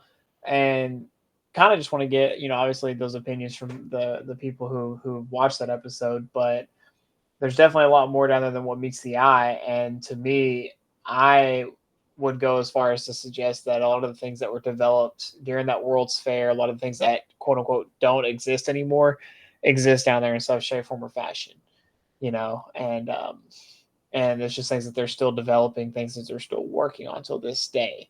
But yeah. It's a great question. I know one thing that I still wonder about. It's not really so much on like the Romanesque architecture and stuff like that, but the pyramid. We have photographs of something that looks to be a pyramid. Now, mainstream science has written this off as it's a mountain, part of a mountain formation. But look at the geometry of it. I'm not a geologist. I can't sit here and say, oh yeah, for sure this is a mountain or for sure this is a pyramid. But I have to wonder, because we do know the Earth rotates on a tilt, and that tilt has changed over the eons, over the millions of hundreds of thousands of years. And I think it's very naive to say that at some point in time, there wasn't a human civilization population that lived on the continent of Antarctica before it was frozen over. I don't think it's crazy to think that at some point in history, Antarctica was a subtropical climate and that there was a civilization that was advanced. Now, when I say advanced, I don't mean they had computers. I don't mean they had automobiles. I mean, they were advanced in their own way. They weren't hunters and gatherers. They had sustenance farming figured out. They could replenish their resources as necessary. Now, Atlantis kind of ties into this a little bit because I don't know where for sure Atlantis is. We had a whole episode on it. It may be the Richat structure in Western Africa in the Sahara. It may be in the middle of the Atlantic Ocean off the coast of Portugal. We don't know for sure. Maybe it was even North America. We don't know. But it is fun to consider. What if Antarctica was Atlantis? The Atlantean civilization was on Antarctica. And during the Younger Dryas impact, it caused this place to rapidly freeze. It covered with water and froze, freezing everything almost as like it's a timestamp of what it used to be. Because we know a few things to be true. We know almost every government worth a darn has governing power collectively, almost like a timeshare, over Antarctica. And we also know mainly only scientific research takes place on this continent. Very rarely can people go span this whole place. Now, yes, I know, sub-freezing temperatures, it's a harsh landscape. People have died on this continent because of it. I'm not naive to that. Very realistic here. But I would love to know what is below the ice, because we know there's freshwater here. There's freshwater lakes. There's stuff below the ice. We factually know that. What civilization was here before the ice froze, or before the water froze to become ice? I want to know that part. So and honestly, I think a lot of people probably want to know that as well, including myself. Um, but what's funny though is like if there's something under that, and we didn't actually do a full episode on this, and honestly, I think now would be the kind of like the perfect time to in a way um, segue into it, to possibly have a full episode on it later on. But I know that one of the topics that we briefly touched on was the hollow earth theory. And I know that if there's ever a hollow earth theory, this would be the time to obviously bring that up, because we talked about that during the Antarctica episode about there being civilizations that existed beforehand and that still may exist now that live under the ice that are able to survive there. And obviously, Daddy Streaming, I mean, I get it. You don't want to know, but to be fair, let's be honest here. If the world's going to end, it's going to end somehow, some way. And we already, obviously we have a list of ways that it's probably going to end. So we're just here. We're here for it. Yeah. What's really interesting, I love to always go back to, and I kind of ranted about this in our Antarctica episode, but just to get people back up to speed, Operation High Jump. This was a military mission that the U.S. went down to Antarctica shortly, like very short after World War II. I think it was in like 48, 47. And Admiral Nimitz was the one that kind of ran the show down there under the direction. Admiral Nimitz. And James Forrestal, who was basically the Secretary of Defense at the time. We went down there to go check out something. Now, mainstream military history will tell you it was just to map out the continent, see what was going on down there. But what we do know is like Hitler and Nazi Germany had a fascination with Antarctica. And rumor was they had like a submarine base down there. New Schwabenland, I believe, is what they refer to it as. For those listening, you can fact check it in real time with me. It was New Schwabenland. And we also know Nazi Germany had this weird fascination with the occult and things that were quote unquote like not of this world, basically.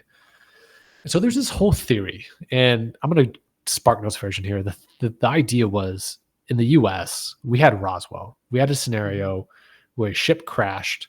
We had the ship, not the creature, because the creature died, the ship survived. Germany has their own version of Roswell, and I forget geographically what the name of it was. People can Google it, but it took place in the mountains of Eastern Germany, I believe. Might have been Southern Germany, where they had a crash and they had the body, but not the vehicle. The vehicle was damaged, but the body was alive. Now, the quote unquote alien that they captured or made friends with was blonde hair, blue eyed, and called itself or referred to itself as an Aryan, part of the Aryan race. Now, this is separate from, what today we think of as like, the very controversial Aryan race per se. But theoretically, this is where like the idea came from. It's kind of out there. I get it. But the alien are being referred to themselves as the Aryan race. And so basically Nazi Germany, thank you, Daddy Streaming, out there with it. And so the whole idea was they had to get him back to his people. And apparently that was down in Antarctica, or at least like the contact point. Right. And so that was why he had such a fascination with it down there. And they created a base. We know there's fresh water. We know there's like some warm pockets of Antarctica as well. And also one other thing before I pass the mic back over to you is I think it's very interesting that the powers that be want to keep the Earth's temperature as it is, meaning at a cooler than normal temperature. Because if you look back historically, and this is not woo-woo conspiracy, humans have thrived when the Earth was warmer. Look back at the Renaissance period. The Earth was drastically warmer than it is today. Humans have always been thriving and at their best when the Earth is warm. Not a ludicrous heat, but warmer. Right.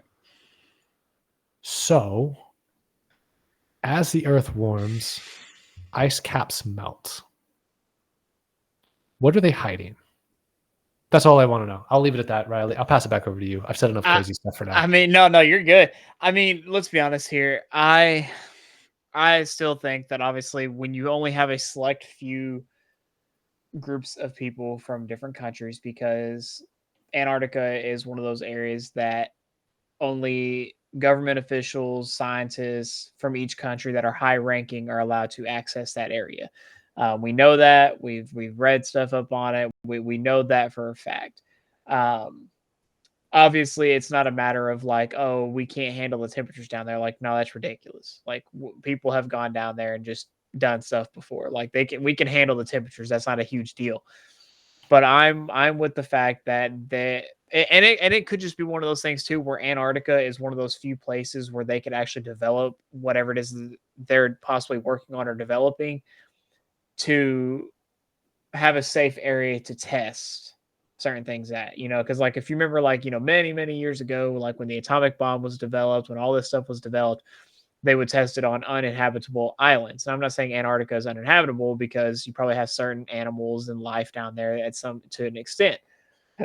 But that's probably one of the only places that's got like such a barren area that you could test out certain things. And again, at the end of the day, it could be nothing, but they're down there researching something. Otherwise, they wouldn't keep normal people out and only allow the important of the important to come down there, And yeah, no, as far as feeling like we're in an oven right now, that's just Texas, I feel. I mean, when you look at everywhere else, I mean, there are certain areas, and take this with a grain of salt, but there are areas that never get bad weather, like tornadoes, things like that are getting tornadoes now. Like, we are in a record year of tornadoes in the US. And even go ahead.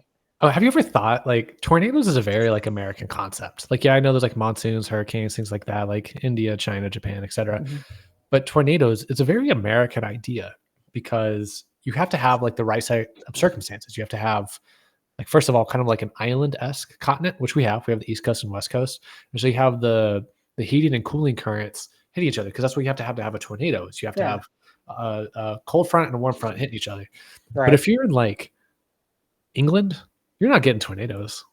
So think about that. Like, it kind of blew my mind the first time I thought about that. Was tornadoes is like a very North American idea. Like, when was the last time you've heard of a tornado hitting Toronto or hitting London, hitting Germany, hitting France? What tornadoes are they getting? Now, maybe I'm totally wrong. I'm happy to be proven wrong on that. That's a very American idea. So it's funny though, because like I was like, I'm just curious.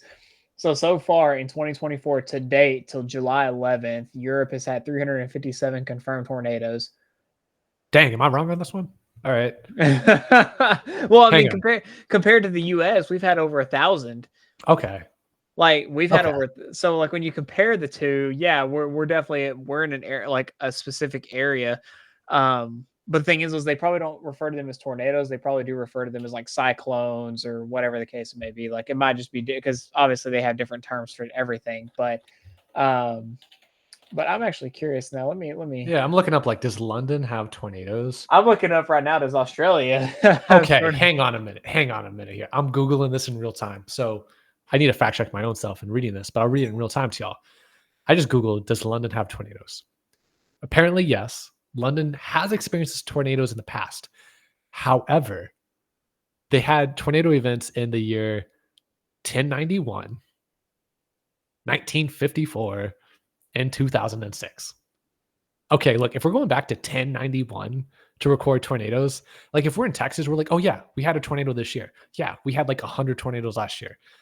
If London's like, oh yeah, we had that tornado in 1091, like, come on, guys. Right. The London tornado of 1091 is the earliest reported tornado in England, occurring in London on Friday, 17th October 1091. It has been estimated by modern assessment as a possibility as an F4. Okay, come on. It's child's play. F4. In Texas, we're like F5 or get out. Making it Right. making it one of the strongest tornadoes in the British Isles, alongside the 1666 Lincolnshire tornado. Although this estimate is based on reports written 30 years later, so it might not have even happened. It's written on reports 30 years after the fact. That's like assuming everything written 30 years after was factually true. Right. I don't know. Well, and honestly, that's actually a good point. Daddy Streaming said all continents except Antarctica have tornadoes. What if Antarctica had tornadoes? What if it was just an ice tornado? Like, what if that's what you experienced down there? I wonder if it's But too cold, like in terms of like, because you have to have like the warming air. you do, yeah. Yeah. I did look it up though, and it says Australia does experience tornadoes. Meteorologists estimate that 30 to 80 occur every year. Those are child's numbers. We got to bump those numbers up a bit. Well, also like, no, it makes sense they happen in Australia because Australia is like an island continent, but also how many of those happen in the outback and not in Sydney? Yeah, no, they said they or- don't happen in populated areas. See, here we have like Tornado Alley. We have like all of Texas, Nebraska, Oklahoma, Kansas, except all that's moving east too. I know I've talked about this, but Tornado Alley's moving east, man. You're getting Kentucky, Tennessee, Alabama, Mississippi, Louisiana. They're getting tornadoes, man. So It's I happening. want to pull this up real quick, actually, Yeah, pull that up. and show show this. Let's see if it'll actually work here. It may not. Let's see here. All right, we're gonna make it work. Yeah, we're gonna make it work. So Yeah, I it's was looking up. Yeah, I was looking up. I was like, this. I just came upon this. So talks about different tornadoes, different areas, and I like how we got on the topic about storms and tornadoes again. Love it, but this is Unscripted Company, y'all. There's no script. This is as of November 28th of 2022. This shows the distribution of tornadoes in America and going into Canada. So as you can see, the main area where most of the tornadoes happen at, which realistically is still kind of the same areas, but a lot of it has shifted. Dude, it looks like a war zone. This is Europe. And going into weak Russia. sauce. That's weak sauce. That is weak. This is China. That makes sense because like the west side, they don't have the coastal air currents hitting them. Yeah, and then Japan. Yeah. And then when you look at Africa or Australia and Africa, Africa literally only gets tornadoes on the more of the tropical coast areas. That's what I think, because I think Africa. So actually, I might blow your brain right now. Do you know how like that map is not like geographically sound? Like the size of the United States versus the size of Africa, that's not correct. Like Africa, if you look at this in comparison, like Africa is technically like 3 to 4 times the size of what you see here. Like, let's do this in real time. Like, open a new tab and Google like geographically correct size map. I forget the name of this map structure, but the way that the sizing of continents happened, like that's not correct. So it kind of makes sense the way like the Horn of Africa has them, but the others don't because it's so freaking large. Do you see what I'm talking about? Yeah. Okay, you might need to share your screen because it's still showing us tornadoes right now. It might be sharing just the window, not the full screen potentially. Yeah, let's see here. Let me go back. This is one of the ones that it brought up. So you have the U.S., which theoretically, yeah, I mean this one kind of looks more because you could fit the U.S. in there 3 times, 2.5 to 3 times. I remember reading on this one time. I forget the specifics. I should have looked into this before, but it's like it has to do with like where I think it's the latitude, because like the closer you get to the equator, technically the bigger the country should be because it's a, you know, it's not a perfect sphere. It's like an oblong shape, but.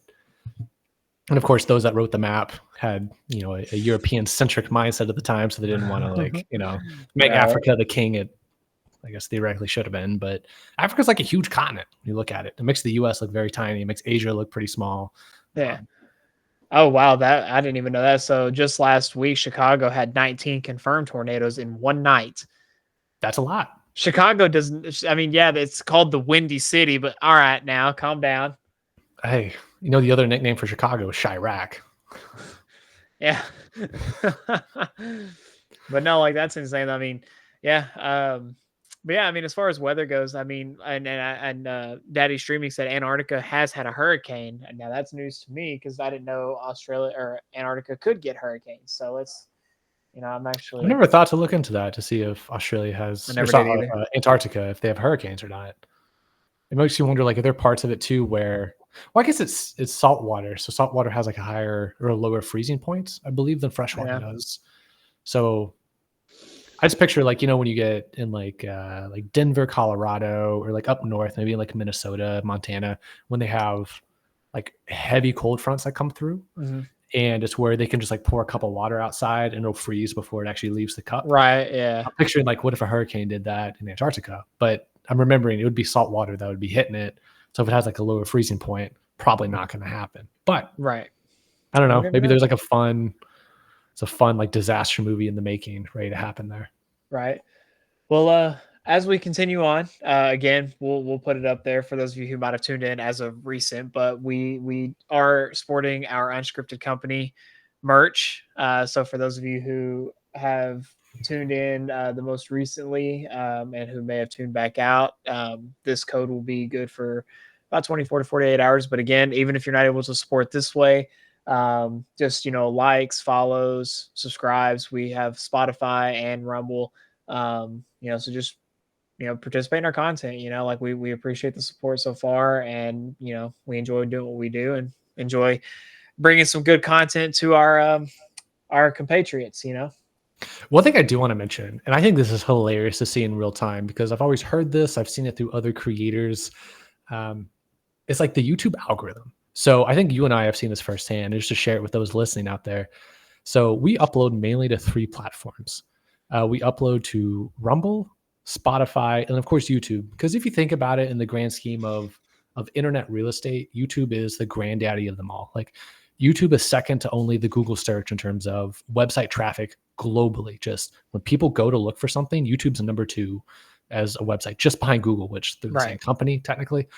But it's interesting. So we'll upload the same piece of content, the same titles, the same descriptions, the same tags, the same thumbnail to all 3 platforms.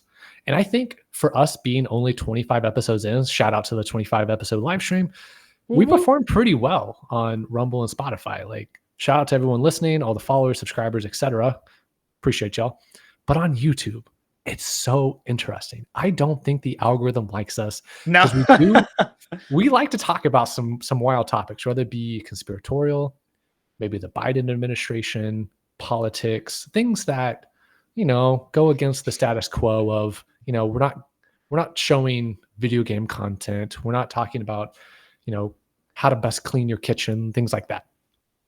So on YouTube, a video like this, or even let's take our most recent video, which was about the attempted assassination of former President Donald Trump. On Rumble, that video, as of like recording, it's like 300 plus views easily, no question. Similar on Spotify, like a lot of people listen to. I forget the exact number, it's over 200. Right. YouTube, I think when I checked it this morning, 2 people, 2 views. That is it, which makes me think there's a little bit of some suppression happening there. I don't have an explanation for it other than I know YouTube, Google, parent company Alphabet has a lot of algorithmic suppression that happens there. Mhm. Totally get it. It is what it is. More power to them. It's just interesting to see in real time what really goes down there. Yeah. Also, yeah, Daddy streaming. Talking about cicada STDs. Like, I don't think YouTube is kosher Yeah. with that content, but And it blows my mind though, because then you have platforms like Twitch and stuff like that are very controversial when it comes to allowing certain forms of entertainment being put on there, but yet they won't block that out. And same for YouTube. But again, be that as it may, we will find a way to get our content out there and to get it to people who enjoy our content. So if you are one of those ones and you aren't subscribed to our channel, we would appreciate a follow, a subscribe, leave some comments. Like if there's definitely any topics or anything that's going on out there in the world, just things that you want us to talk about, put it down in the comments. Let us know, because it gives us ideas.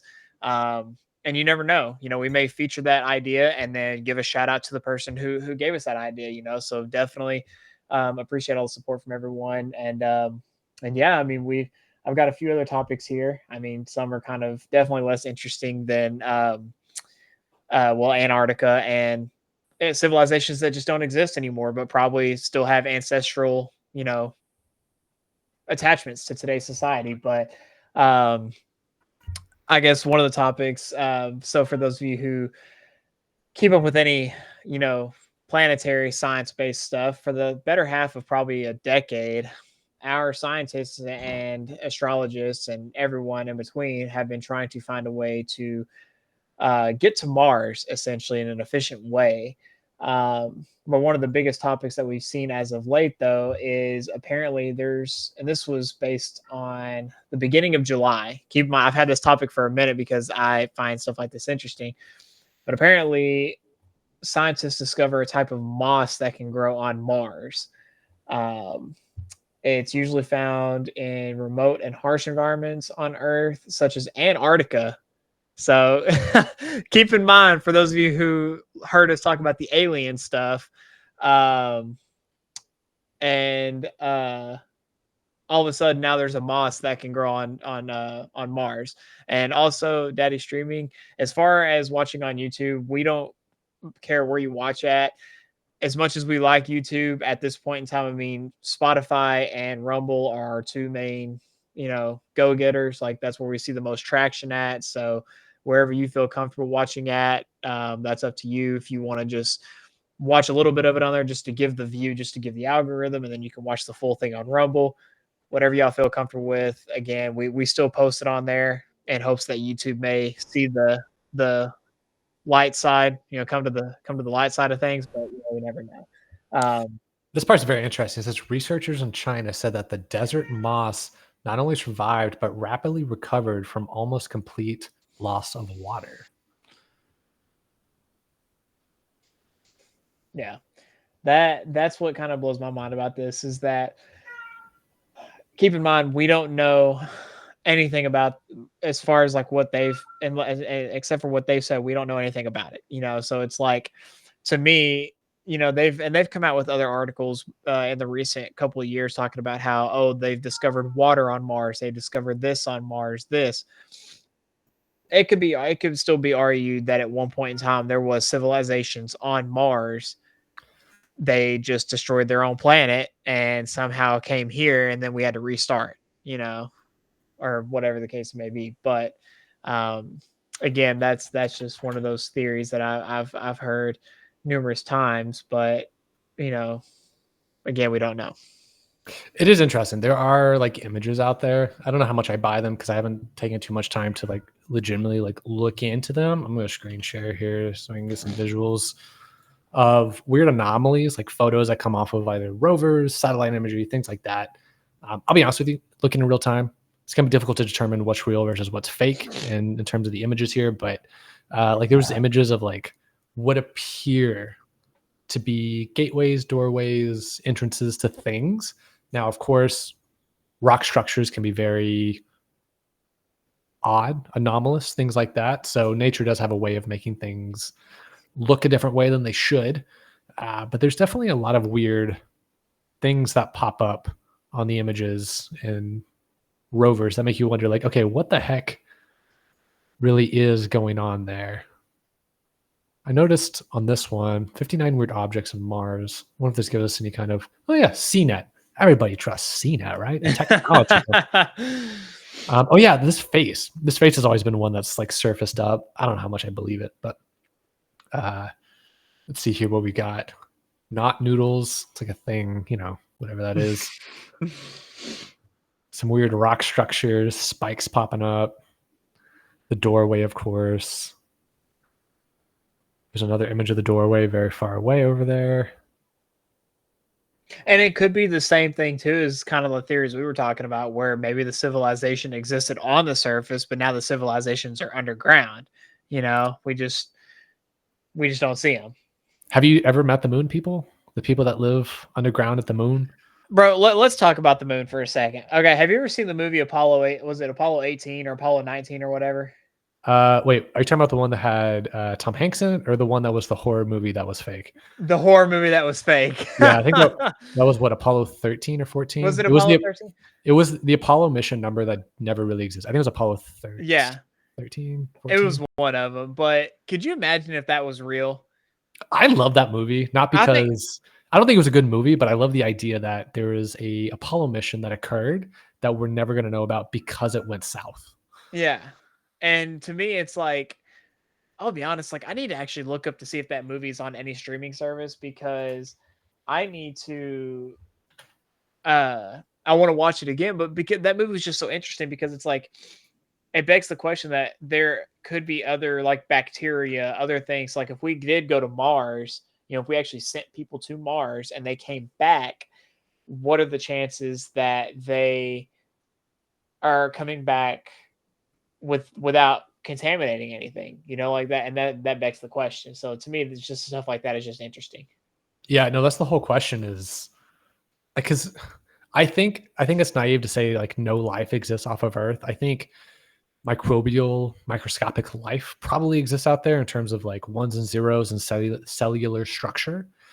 But it makes you wonder, like, it's very easy to maybe accidentally bring something back. I remember there's a big thing whenever Neil and Buzz and I'm going blank on the third guy's name when they came back from theoretically going to the moon. They were kept in isolation for X amount of time just to ensure that nothing was brought back with them. You would think they would do something like that again, but also we know nothing's foolproof. You know, Right. yeah. So one thing I actually found on X, the artist formerly known as Twitter, a couple days ago, took me a while to find it real quick, was apparently like we know there's craters on the moon. Like it's just naive not to think that because it's constantly getting hit with things out there in space. Um, but there was here. Let me make this smaller because I realize our images are cutting us off. But basically, they're figuring out like the depth of some of these structures. So like this image here, like yeah, you see depth to it, but how much depth is there really? So it's 100 meters across, and the depth looks about to be 130 to 170 meters. I'll kind of minimize so you can see the full thing here, but you can kind of see like I guess the perspective of that image coming in there, just showing how deep that really is. You have to wonder, like, okay, is there anything underneath there? I don't know. There's probably not, but who knows? What's on the dark side of the moon? China went there, apparently. We don't know much about it. What we do know that's really weird, the one thing that sticks with me, I think we talked about this once before, was whenever was it Neil and Buzz, and I forget the third guy's name. I feel bad. That guy's been lost in history, and he deserves some credit for going up there. But when they were on the dark side of the moon, because they made a full rotation, I think at least once before they actually made their descent, they heard singing or they heard noise I on the heard dark about that. side. Yeah. Yeah, and it's on their black box. Like it's them literally saying, "Here, tell me your thoughts on the moon real quick. Let me find this real quick." So here's the thing. I mean, there's this obviously ongoing still to this day that the moon and there's actually a movie that's actually I think getting ready to come out or has already come out where they're trying to put people on the moon, but they hire someone to also fake the moon landing and to go Hollywood on it and to stage it. I'm not saying that the moon landing was faked. I'm not saying it wasn't faked. But the question still comes to mind that if we've been to the moon as many times as we say we have, how how do we know so little about it still? Especially on the dark side of it. Like the moon, I'm not saying like, oh, it's a small feat to get from here to the moon. It's not, obviously. You do have to it takes a lot of work just to get there, but it's like why does it still seem to be that we know so little about something that in retrospect is actually close to us? Like Mars, I get. The moon, I don't. Yeah. Let me see, man. Let's see if I can find it real quick. Neil Armstrong. Oh, here we go. Um, Stamp real quick.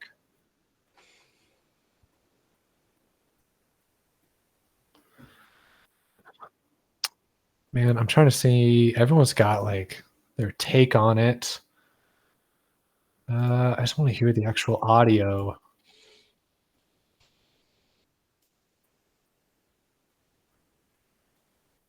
Man, I should have had this prepped ahead of time. I didn't think we were going to bring it up.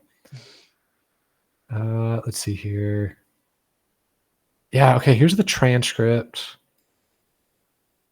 I don't want the 60-minute special.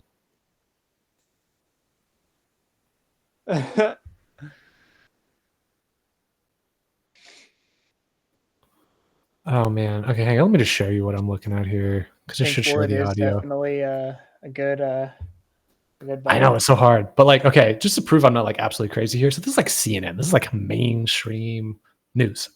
NASA releases recording of outer space-type music from far side of the moon. Okay, so we got they had the transcript here. So that music, that music even sounds outer spacey, doesn't it? You hear that? That whistling sound? Yes. Ooh, say you're something. Did you hear that whistling sound too? Yes. Sounds like, outer space type music. I wonder what it is. And then I was trying to pick through this like video to find the exact audio.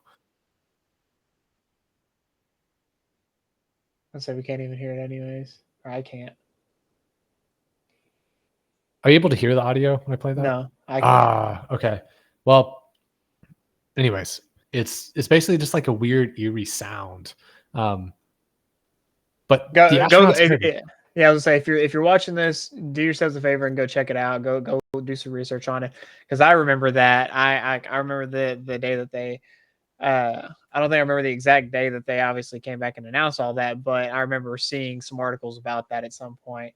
Um, it's definitely interesting. It obviously kind of gets you, get your theories going as far as like what it could be because when you think about it, we haven't the moon doesn't rotate. The moon just stays in this. As far as I know, the moon just stays in its same position, just goes around. And so it's like we honestly don't know what's on that other side because we can't see what's on that other side. So Yeah, for all we know, they're hosting another World's Fair on the dark side of the moon, and it's got all those uh, immaculate Romanesque architecture 100%. buildings sitting out there. And But now they're planning their way to get to Mars before we do. So it's really how it goes. maybe, maybe. Now, Riley, we're getting up to almost 2 hours of this 25th episode live stream, so we're getting close to the final comments here. But is there anything else you want to bring up? I know you had some other stories on there. Do you want to dive into any of those? Or I mean, honestly, I think I'm good as far as what I had. I mean, the only other one that I thought was actually interesting was apparently China is developing its first ever forest city, and I don't know how to pronounce that name. It sounds like Liuzhou, I think is how you say that, but it was started back in 2016. The project area is, I guess, 138.5 square miles. Um, but I mean, it looks interesting though. I mean, it seemed it kind of takes like a spin on like your post apocalyptic, you know, planets versus like or like your cities, like in those movies and everything. But it looks pretty interesting. Um, like I said, it about 1.5 million inhabitants in the mountains, southern province of Guangxi, one of the world's most smog affected urban areas due to overpopulation.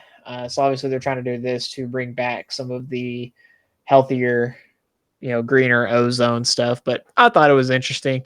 Obviously we're not going to dive heavily into it, but it just really begs the question though that like, you know, if you know that stuff like this is like if you know that overpopulation is an issue, I'm not saying put restrictions on how many kids you can have, not saying that at all, but it's like there's got to be ways to implement, certain changes to make it to where you don't have to get to a point where now you have to develop an entire city that's made of trees and a forest, to make it habitable. I almost have to wonder, like, are they doing this just to be able to tout that they've done this? Because China's built all these mega cities that nobody's living in right now. They've like, I don't know if you've seen these. There's like these mega cities in inland China that they've built with like Mhm. skyscrapers and all this modern architecture and technology, but nobody's living there because Nope. they're kind of in this like weird, they're in the middle of like a population collapse, the same way like Japan is. I mean, you could admit the US is in terms of, the stable populace here, but you almost have to wonder if they're doing this for like investment purposes because Right. it touts like the green initiative of like, hey, tongue in cheek, we're doing our part. When in Right. reality, it's like, you know, Well, I mean, this has been going on since 2016, apparently, which is weird that I just, I found an article on it earlier this month. But I just thought it was interesting. It seems like something that, I myself am more of a fan of your non-city areas. I think cities are cool to experience like one time, but after like New York City, for example, like if I went to New York City, I'd go one time and one time only. And I'd be like, okay, cool. I experienced a large city. I'm good with that now. Like, I think it'd be cool. Like, I take all the pictures, do all the things I needed to do, and I'm good. Other than that, I prefer my, nice little subtle, like small town lifestyle. I don't need the skyscrapers and stuff and all that. So, Yeah, you're definitely a country boy, for yeah, better or worse. I try to Yep. be, America. Yep. America. Man, so we're just up on 2 hours of our 25th episode of Unscripted Company. It's been a good, fun live stream. First of all, right now I'm looking at this. There are 13 people in here. So first of all, shout out to all 13 of y'all watching. I saw at one point we had like 20 plus people in here. So that was cool to see. I saw that too. Yeah. Yeah. So very exciting to see. If you miss any part of this live stream, do not fret. We're going to be re-uploading this as our 25th episode here coming out on Tuesday. I see Daddy Riley says stop hating on the state, Riley. I will never go to California. You will never ever get me to step into the state. What? You can get some Roscoe chicken and waffles out in California? No, I'm good. I can get homemade southern chicken and waffles here in Texas. You got to at least go to like San Diego once. That's a nice city. There's no insects. Okay. The only way the only reason I'd probably actually go to San Diego would be to go to the zoo, because I heard the San Diego Zoo is like a spectacular like attraction. Like it's actually pretty impressive, and I enjoy my zoos and all that kind of stuff. That'd probably be the only reason I'd go to California. Would probably be that. I don't have any ambition to go to Los Angeles. I don't have any ambition to go to any of the desert type parts of California. I don't care. I'd literally go there for like 3 days. 1 day to get there, 1 day to go to the zoo, 1 day to come back. That's it. For those of you taking notes, Riley is clearly a zoo connoisseur. I don't even know. Didn't China take all their pandas back too? So San Diego doesn't even have a panda right now, I don't think. I don't know what China's doing right now. I mean, China does China things, but I don't know. I like different various zoos. Like I've always wanted to go. I think San Antonio has a zoo, and I've always wanted to go check it out. Just obviously never got the chance to yet. So have you been to the Dallas and Fort Worth one? Oh yeah, numerous times. Not what they used to be, but they're still interesting to go to from time to time. Yeah, Waco's got a pretty decent one as well. You got Waco, San Antonio. I didn't know Waco had one. I have to go. Yeah, the Cameron Park Zoo. I have to check it out. We'll have to meet up there one weekend. Y'all drive from Austin. We'll drive from Denton. Yeah. We'll do like a little double it up kind of thing. But no, I mean, I like my zoos. But again, Daddy Stream has got a good conversation topic we might talk about next week or here in the near future is China buying up all of the open U.S. land. I have some opinions about that, but it comes from a realtor mindset, not a personal mindset. So we could definitely have that as a particular topic in a future episode. It's almost like they're running out of water and they need land to ship the water back to. But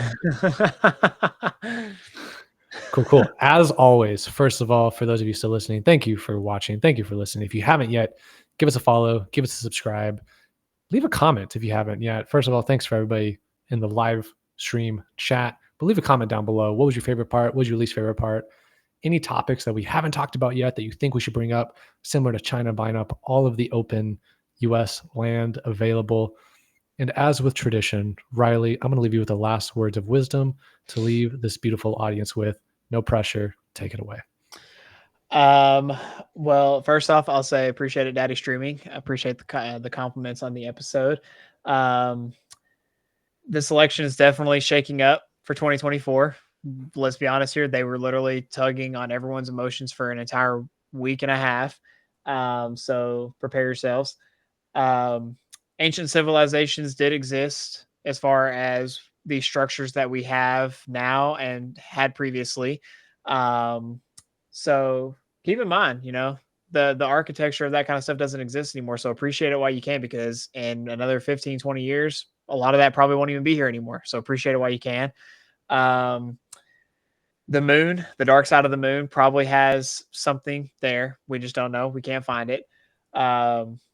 A rare sea or some kind of moss can grow on Mars, and it's probably has has to do with Antarctica in some shape, form, or fashion. You know, we probably have aliens living here. Let's just be honest. So, And with that, we sign off and wish y'all a good day.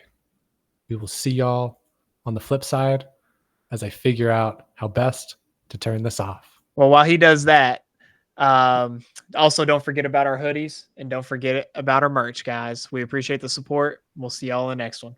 Good point. Got the promo code live25. We will see y'all in the next one. Peace.